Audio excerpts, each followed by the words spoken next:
One of the amazing things about the nighttime is that the nighttime is very special whether you're a believer or not.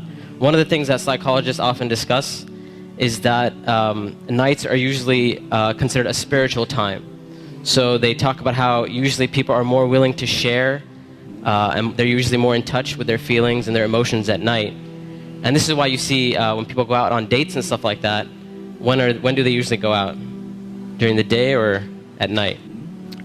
So people are more likely to be in touch with their spiritual side and their feelings and their emotions.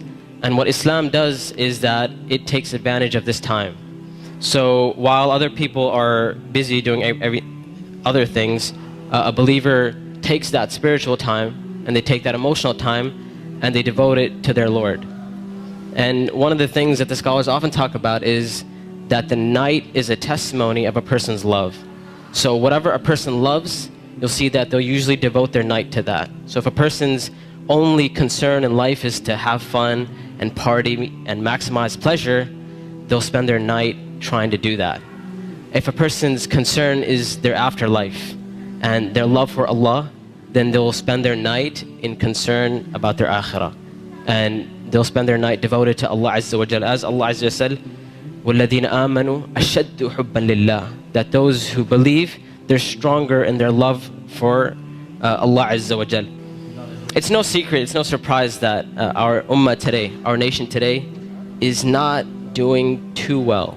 And I hate to be negative, I hate to be negative about issues, but this is just a reality. And the point isn't for us to become depressed and say we're a goner and there's nothing we can do. The point is, how do we bring ourselves out of this situation, and how do we become like the companions radiallahu ta'ala anhum? And this is why one of the things that is often said by the classical scholars and even scholars of our time is that if we want to rectify this ummah, if we really, really care about this ummah, we really want to change this ummah, then we will not be able to do it except that which changed the beginning of this ummah. Meaning, if we really care, we really want the ummah to progress. Now we're Muslims living in the West and we care about Muslims in America, and we really want Muslims to be in a better state, then we have to look at the sunnah of the Prophet ﷺ and how the companions did it. And it is in that we're going to find our ummah come to life. And the thing about the companions, like I mentioned, is that what they had and what is missing from our time is that attribute of going above and beyond the bare minimum. Ibn Abbas radiallahu ta'ala anhuma, he says about the companions, he said, I did not see a single companion. He said, I did not see a single companion except that they would take something from the night. Meaning they would pray some type of qiyam al-layl. And one of the most oft questions I get from young people is, you know what, my iman is just not doing too well. Like, I have a dip in my iman and I just don't feel it anymore. Or a lot of times people who start practicing Islam, they'll have this iman high and they're doing really, really well, and then a time will come where they'll be like, it just doesn't feel the same anymore. Or a lot of times reverts and converts will say, when I first became Muslim, it was the most amazing experience of my life, and I want that back. I want that experience back. And one of the first questions I ask these people is, how is your connection with Allah? How is your qiyam al-layl? When was the last time you got up in the middle of the night or in the last third of the night to pray to your Lord? And if the answer usually is, well, I don't really do that. I just try to do my 5 daily prayers. I'm just happy if I can get that in. And I tell them, I say, listen, if you're cutting off your connection with Allah, how are you going to get better? You can't expect your iman to just get fixed all of a sudden on its own. It's not going to happen. You have to take steps for you to become a better Muslim. You have to take steps to reach that level of iman.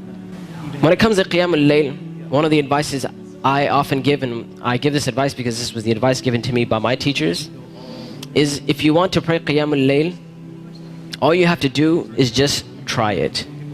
And I'm not talking about spending a third of the night praying or half of the night praying.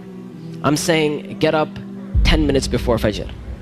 Just 10 minutes before Fajr. And we know the Prophet ﷺ told us that it is the last third of the night where Allah Azza wa Jal comes down to the lowest parts of the heaven and He asks, He says, which one of my servants is seeking my forgiveness that I may forgive them?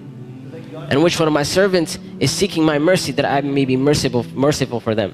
Which one of my servants is asking of me that I may give to them? And that third of the night is still there in the last 10 minutes before Fajr.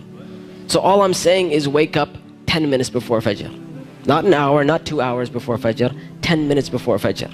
And try and pray Qiyamul Layl and experience this amazing spiritual nature that Allah Azza wa Jal has given us, this blessing that Allah Azza wa Jal has given us. And when you get up in the night, number one, you'll see your heart transform. You'll feel your heart unlike you've ever felt it before. And I know a lot of us, and this is a problem which is very, very common, where we look at Islam and all we see is a bunch of things we have to do. And we're missing that spiritual side of Islam. We're missing that connection with Allah and our Creator. And I tell you that if you're seeking that connection, then get up and pray Qiyamul Layl. You will see your heart transform. You will see this tranquility and peace that Islam is supposed to be. You know, people talk about Islam. Islam means peace and all that kind of stuff.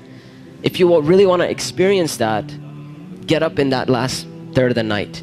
Get up for 10 minutes and you will see that peace and tranquility descend upon you. Praying Tahajjud strengthens your bond with Allah, as it is performed during the quiet hours of the night when distractions are minimal. This solitude allows a deeper focus on worship, fostering a profound sense of closeness to the Creator. It is an opportunity to express gratitude, seek forgiveness, and present personal supplications directly to Allah. Tahajjud brings immense inner peace and emotional stability. Engaging in this night prayer helps alleviate stress and anxiety by focusing your heart on Allah's mercy and guidance. It provides a calm and reflective space to process thoughts and find comfort, ensuring a more positive outlook on life's challenges. Tahajjud invites blessings into every aspect of life. The sincere effort of waking up in the middle of the night demonstrates dedication, which Allah rewards by granting ease, success, and contentment.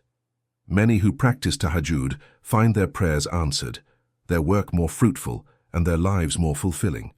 Rising for Tahajjud cultivates self-discipline and resilience.